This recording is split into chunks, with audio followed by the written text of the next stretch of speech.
So much war, yeah? That's what the mind says. So much war. Why do we fight? All these questions are really, they don't even touch base, do they? Because the question, it just comes. There's a feeling, an emotional feeling. There's an attachment to that feeling. And then it goes, and then we move on, And we have all these sayings, actions speak louder than words, and all this. Words are the most important things that humans have, much more so than actions, because words can create peace, but it also can create war. And actions can create peace, and actions can create war. You don't have to use words to be actively out to get your enemy, You see, the idea that there is a solution is, I wouldn't say a problem, it's just another thought. It's just another concern, another what to do.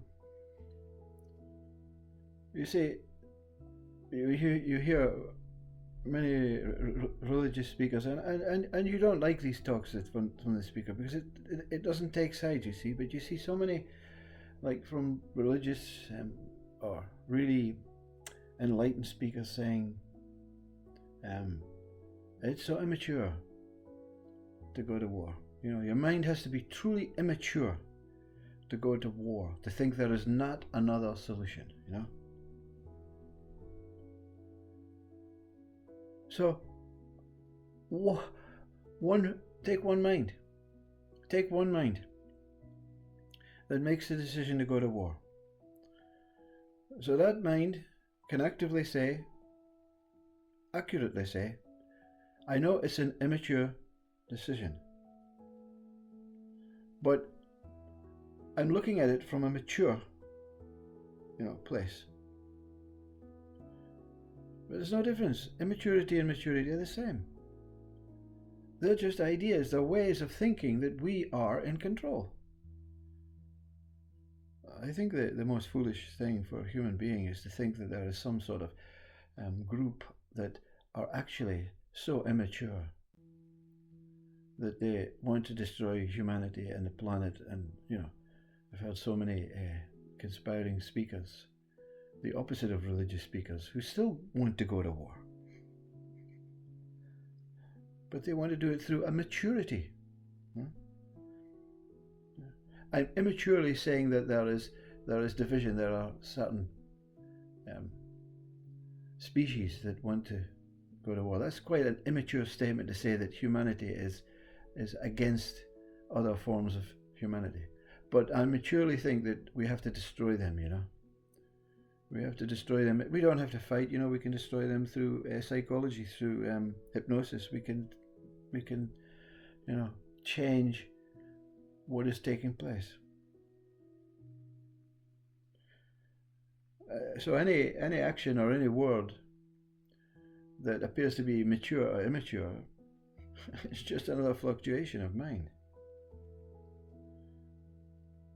You see, that's what Christ was really trying to portray. But of course, words, misinterpretation, politics,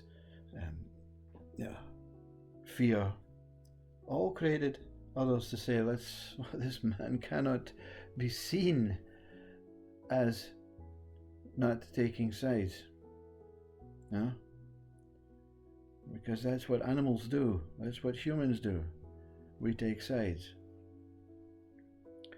But Christ is looking at it from a particularly holy, let's use the word holy. The speaker finds it very difficult to talk about this truth using meager words. But Christ was looking at it from a real holy way. Forget about God and Father and Son and all the stuff that Christ was about,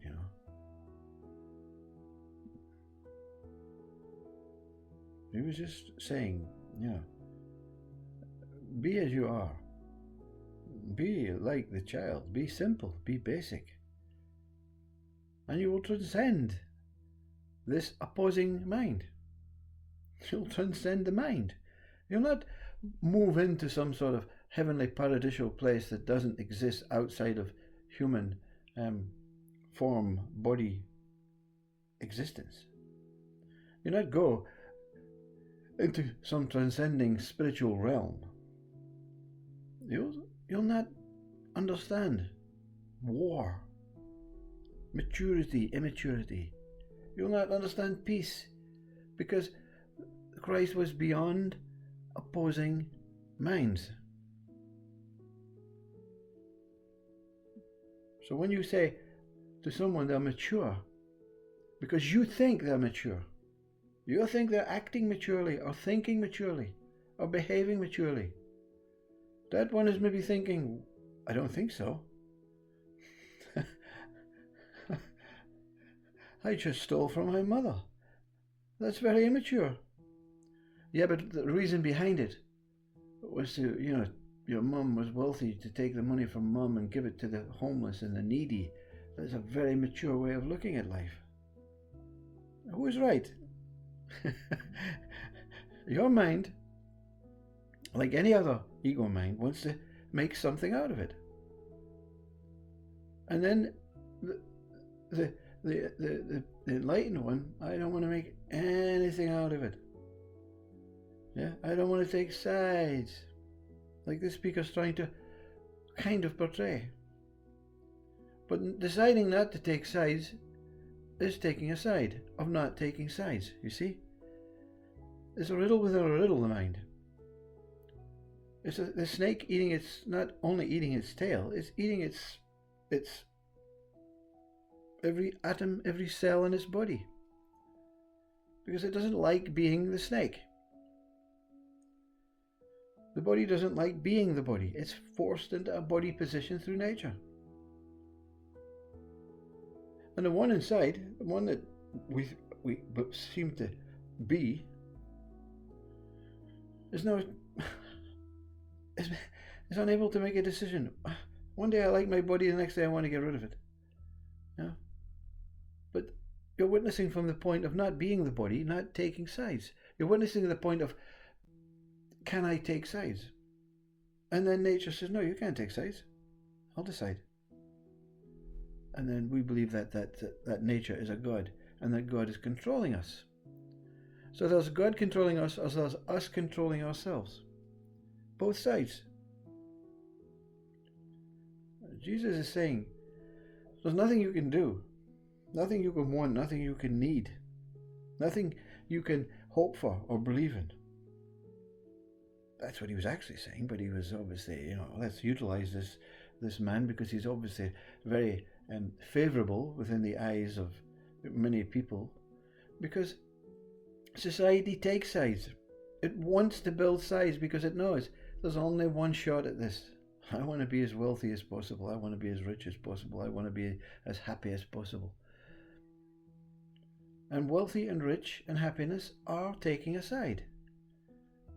There are opposites, I don't know, sad, poor, and unwealthy, I don't know. So it doesn't matter whether you're the bourgeois hierarchical or the poor, that, because these are words that are sided, one-sided. And then you make the rash statement and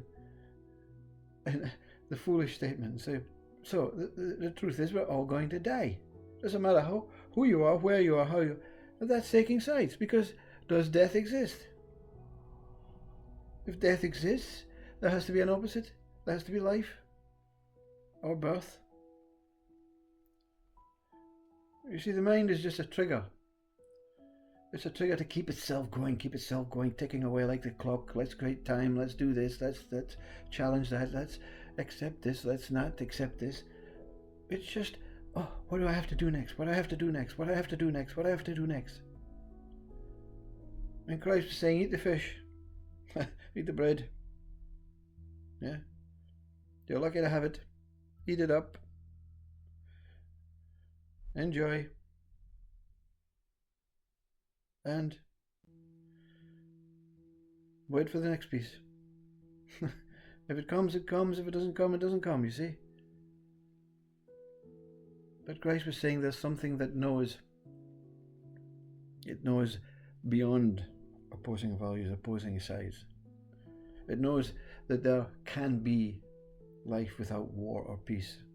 Life without birth or death. Life without religion or atheism. But the mind won't allow it, you see. That's what Christ means by the what you call the serpent, the Satan, the devil, or whatever it is the mind that it just likes devouring you. I like devouring the words up. I like devouring the food. I like devouring the people. I like devouring myself. I actually like devouring myself. You know, I get some sort of kicks out of devouring myself. What does that mean? What does it mean?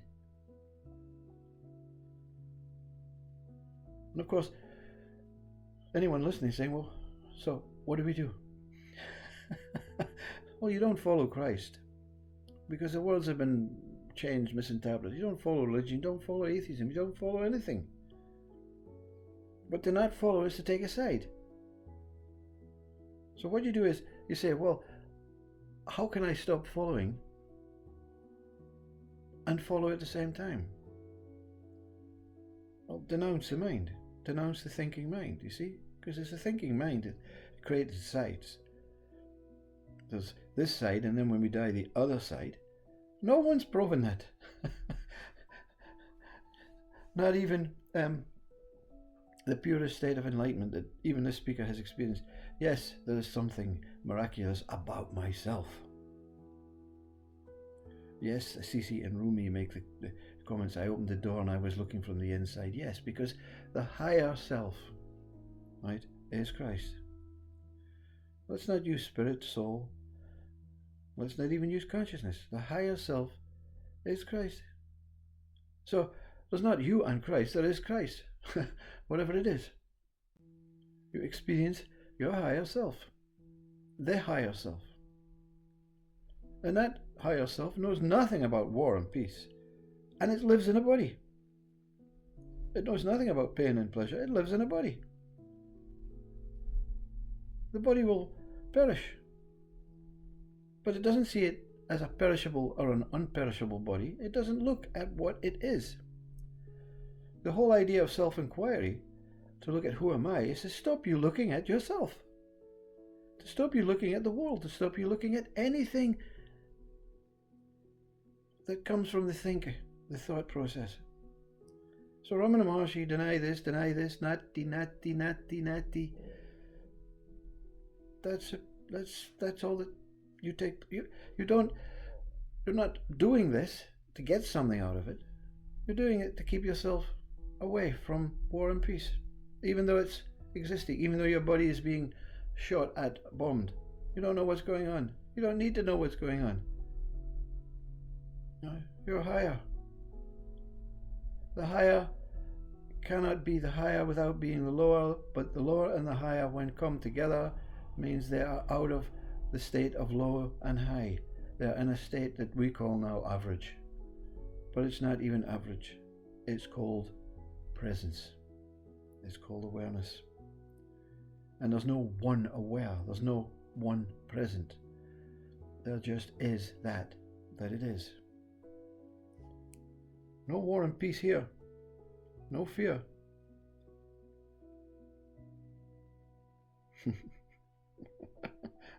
No sense and no nonsense.